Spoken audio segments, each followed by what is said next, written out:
Hi, I'm Adam and this is Landlord Expert. Coming up in today's video, we take a look at taking deposits from tenants, how much to take and how to protect them, and then we discuss if it's even worth taking a deposit at all. Stay tuned.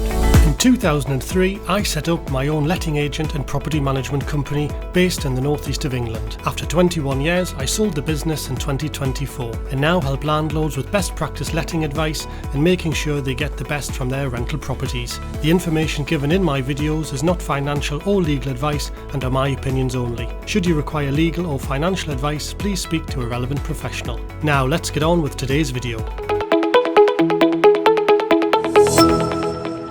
Hello and welcome back to the channel. Today we're looking at tenancy deposits, how much you can request from a tenant, how to correctly protect the deposit, and we take a look at whether it's worth taking a deposit in the first place. Let's get started. From the 1st of June 2019, landlords in England have been subject to new rules regarding tenancy deposits. The amount of deposit a landlord can request from a tenant is currently capped at the equivalent of 5 weeks' rent for properties with an annual rent under £50,000. Now, if you charge rent above this amount, the cap increases to 6 weeks' rent.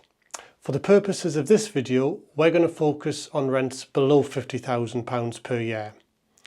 Now, to work out the maximum deposit you can request from your tenant, all you need to do is a simple calculation, which is your monthly rental amount times 12 and then divided by 52, which is 52 weeks of the year.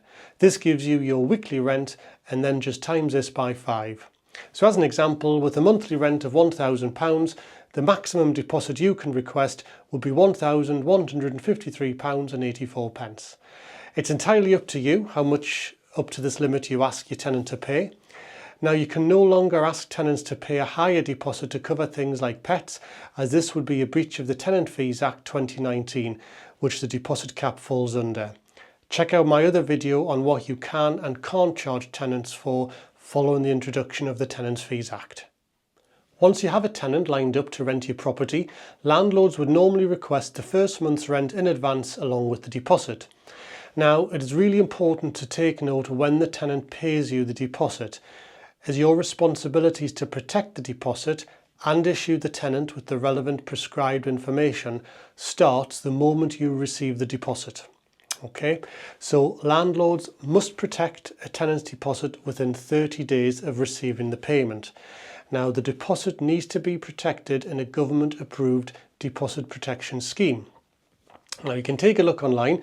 There are several out there, such as the TDS, which stands for the Tenancy Deposit Scheme, My Deposits, and the DPS, which is the Deposit Protection Scheme. This is the scheme I personally use, as it's a free service for landlords and is simple to use. Now, there are two ways landlords can protect a tenant's deposit. Okay, so you can choose either an insured route or a custodial route. Most deposit schemes offer both options. Okay, so with the insured option, you will hold the tenant's deposit yourself in your own account and you pay the deposit scheme a fee. If you choose the custodial option, you will pay the deposit to the scheme and they will hold and protect the deposit for you, and this is usually a free service, although check out the schemes online to check their individual prices. Now, in my opinion, the custodial option works well, as you don't need to worry about holding the funds yourself, and this is the option I currently use. Once you've registered the tenant's deposit, remember this needs to be within 30 days of you receiving the funds. You then need to issue the tenant with the terms and conditions which relate to the scheme you've chosen, and importantly which route you've chosen, either the custodial or the insured option. You must also issue the tenant with the prescribed information relating to the deposit scheme you've chosen. Both the terms and conditions and a template for the prescribed information can normally be found on the website for the deposit scheme you've chosen. Now, once the deposit is registered, you'll also need to send a copy of the deposit certificate to the tenant. This is going to confirm to them that the deposit is legally protected and will be available from the deposit scheme's website. Now, as mentioned earlier, I use the DPS, that's the Deposit Protection Scheme. Let's take a look at how we register a tenant's deposit and complete the prescribed information.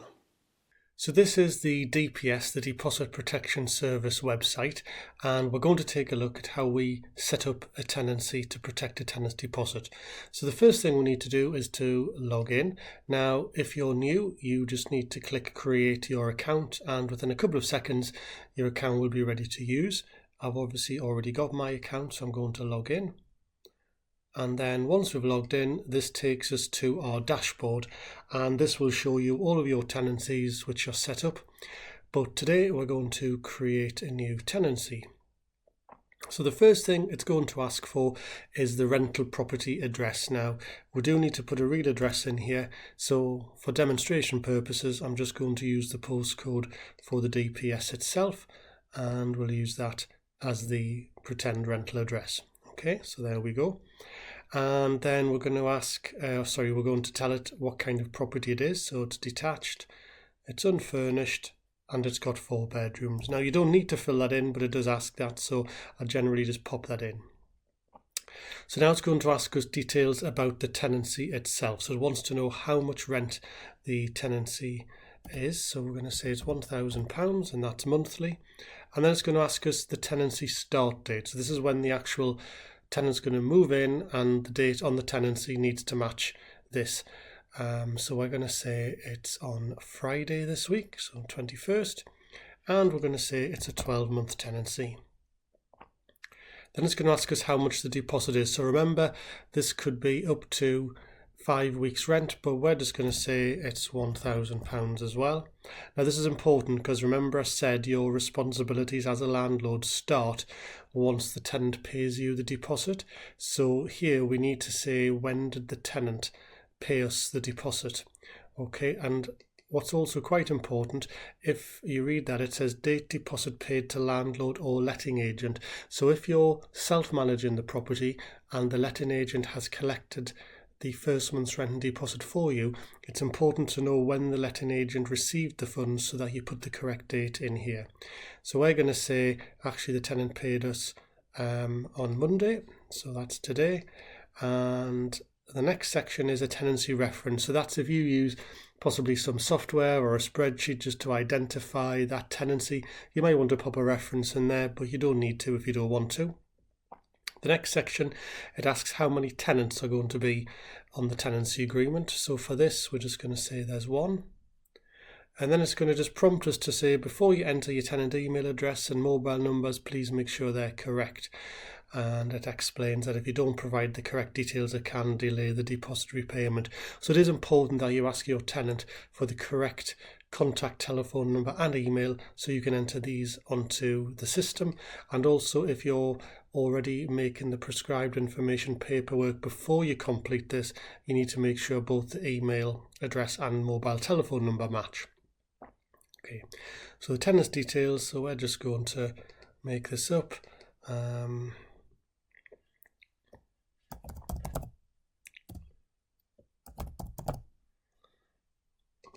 So we're going to pop the tenant's email address into here. Obviously this is just a demonstration one for the purposes of the video. And you do need to make sure that you free type this and both match, because the tenant will receive emails from the DPS. Then we just pop a telephone number in there. Okay. And then it also says, is there a tenant's reference? This just could be a reference number that you use to identify that particular tenant. So we're going to leave that blank for the moment. Okay, so next section is, this is important, the relevant person details. So if somebody else pays the deposit on behalf of your tenant, so for example a parent might pay it or a partner, they do need to be detailed on the prescribed information. And what the DPS say about it is this: a relevant person is someone who has paid the deposit or part of the deposit on behalf of the tenant.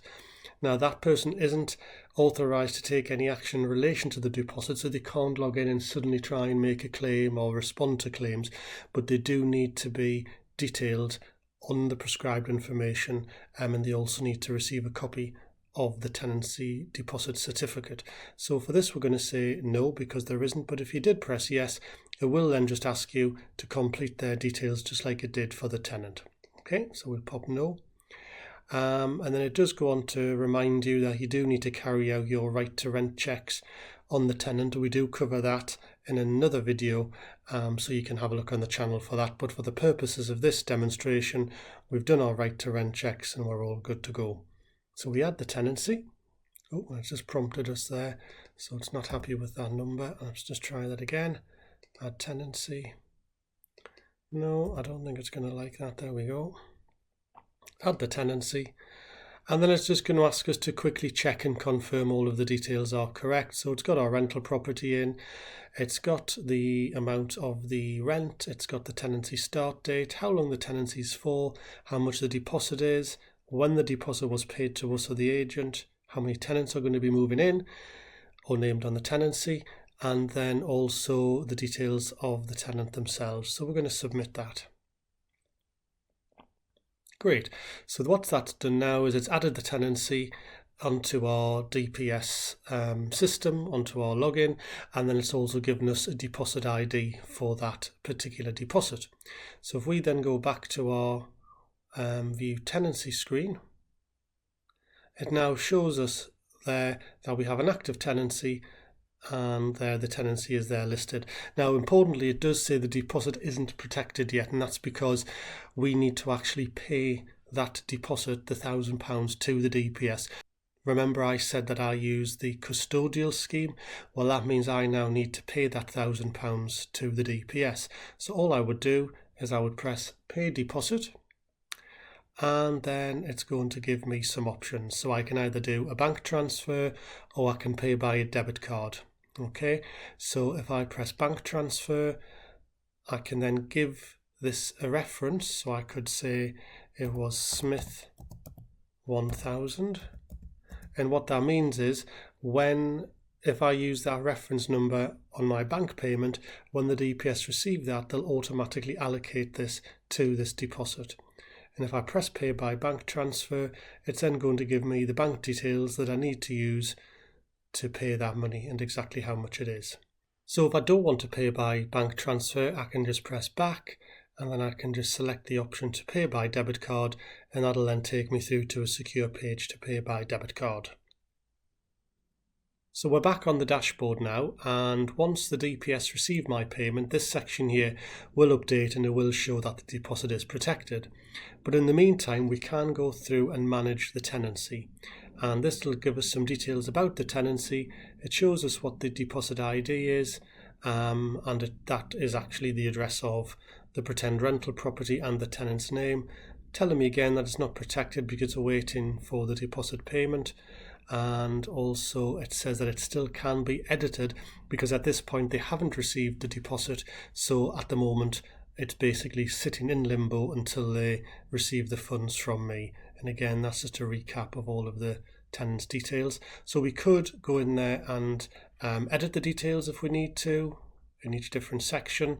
Say for example we've put the wrong email address in or the wrong telephone number, we can go ahead and edit that. And we can also pay from here, and of course we can also cancel the tenancy. So if you did set this up in advance and something happened whereby the tenancy didn't go ahead, you could come in here and cancel the tenancy altogether. Now when a deposit has been received by the DPS, you will also get some extra options under here, and these will be to start a repayment, which means you can either repay the deposit back to the tenant or make a claim, and again I will cover that in a separate video. But it will also bring up another option to issue the prescribed information, and what that will do is it will pull through all of the details which you've already entered, and it will create the paperwork for you. However, because we aren't going to be paying this, I'm going to show you now how you go ahead and download a copy of that from the DPS website. So you need to be back on the home page of the DPS website, and we're going to go to Agents and Landlords, and we're going to go to Starting a Tenancy, and then we're going to go to Prescribed Information and Other Obligations. Okay, now underneath here it's going to run through all of the information that's going to be on the prescribed information, and then it's also going to give us a template here.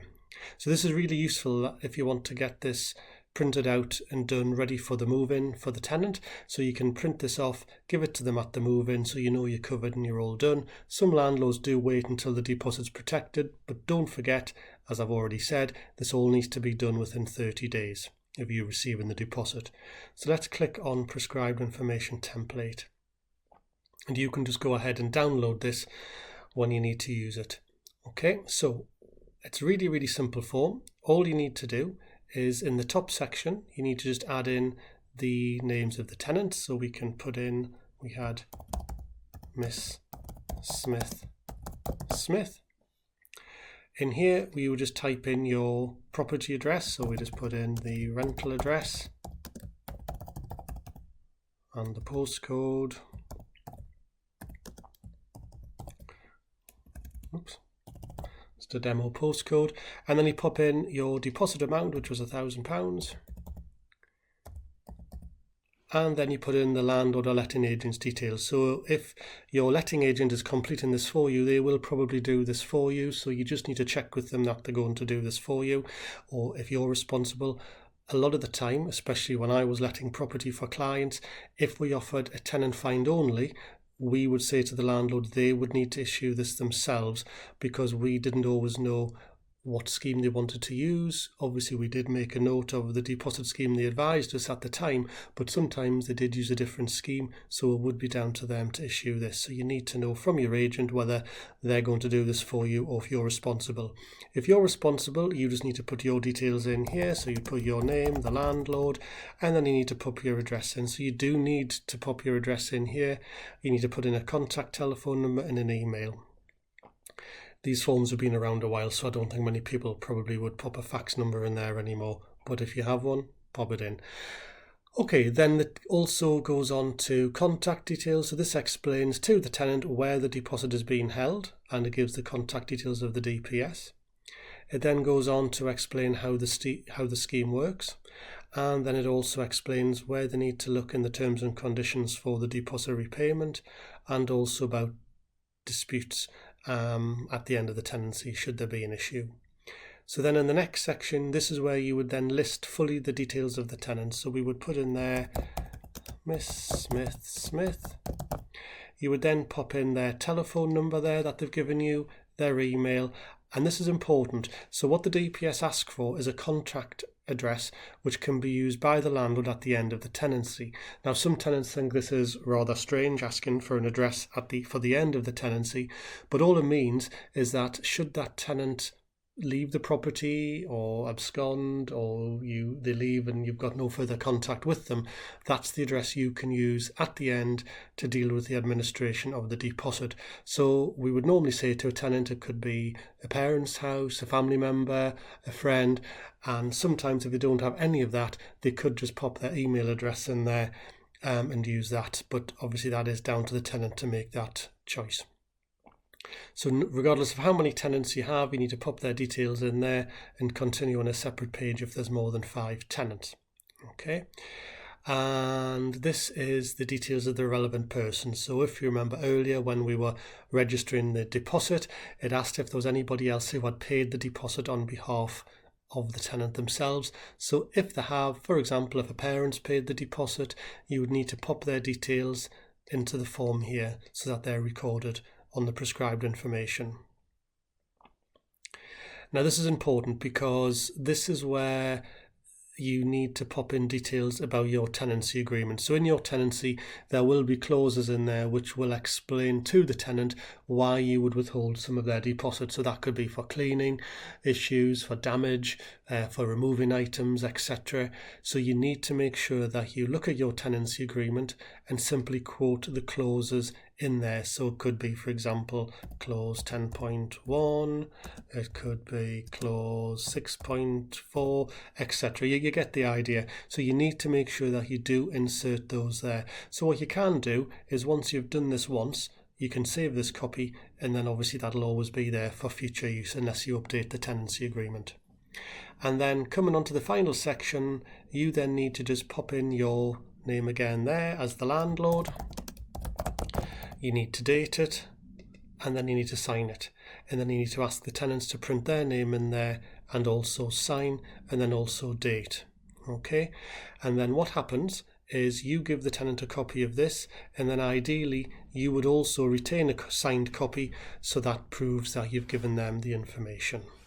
So that's the prescribed information which you do need to provide to your tenant. As I said, if we go back to here, when your deposit is protected with the DPS, there will be another button what appears here where you can press that and it will auto generate this for you with a lot of the details already pre-populated in. Some of the things you would still need to add in are the details of your clauses for the tenancy. So I hope that helps. That gives you a brief overview of how to complete the prescribed information. So along with the prescribed information, what you also need to provide the tenant are the terms and conditions which relate to the deposit scheme you're going to use. In the case of the DPS, we go back to agents and landlords. We can go back to prescribed information and other obligations.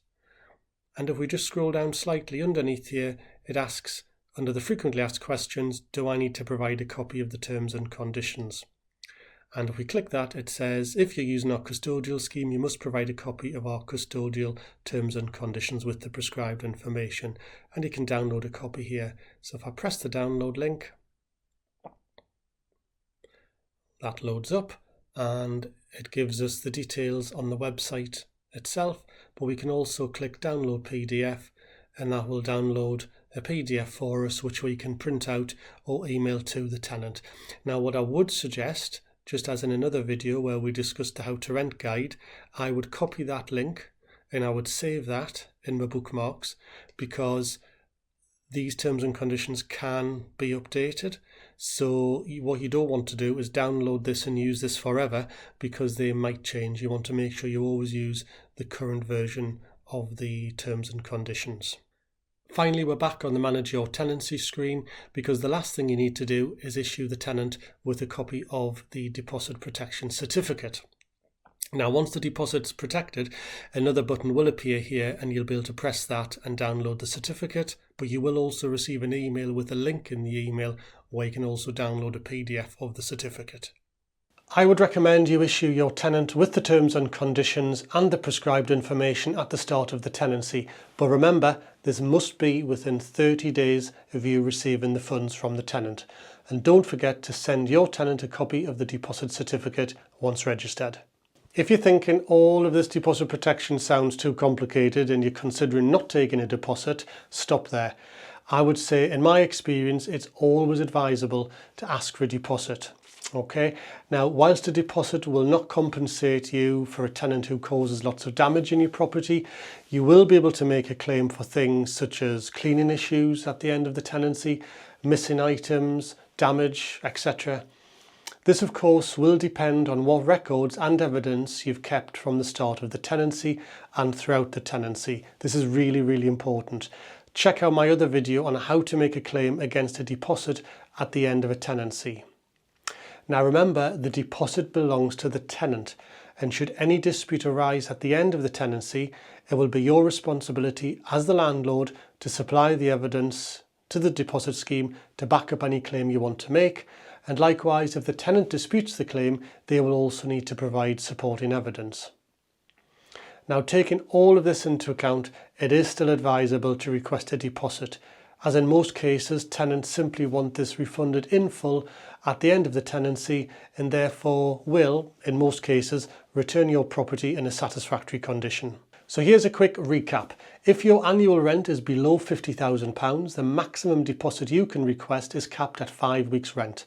Once you've received the deposit funds, you must protect the deposit, issue the terms and conditions and the prescribed information to your tenant within 30 days, and then finally, once the deposit is protected, you must issue the tenant with a copy of the deposit certificate.